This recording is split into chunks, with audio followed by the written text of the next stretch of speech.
വെള്ളിയാഴ്ച വൈകിട്ടാണ് ഈ സംഭവം ഉണ്ടാകുന്നത്. താനൂർ ബീച്ച് റോഡിലായിരുന്നു.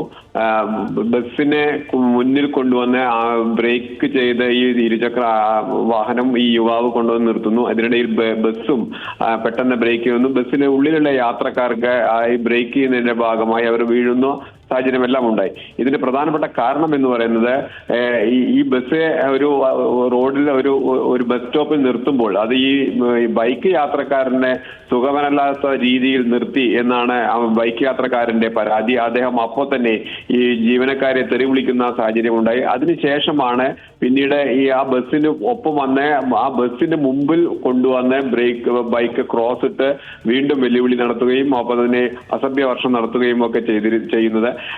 ബസ് ജീവനക്കാർ പോലീസിന് പരാതി നൽകിയിരുന്നു. പക്ഷേ ഈ പരാതി പിന്നീട് അവർ പിൻവലിക്കുകയും ചെയ്തു എന്നാണ് ഇപ്പോൾ അറിയാൻ കഴിയുന്നത്. കാരണം ഇവരുമായി പിന്നീട് സംസാരിച്ച് അത് ഒത്തുതീർപ്പിലെത്തി എന്നാണ് പറയുന്നത്. എന്തായാലും ആ യുവാവിനെതിരെ ആദ്യം പരാതി നൽകിയ ബസ് ജീവനക്കാർ പിന്നീട് അത് പിൻവലിക്കുകയായിരുന്നു ഉണ്ടായത്.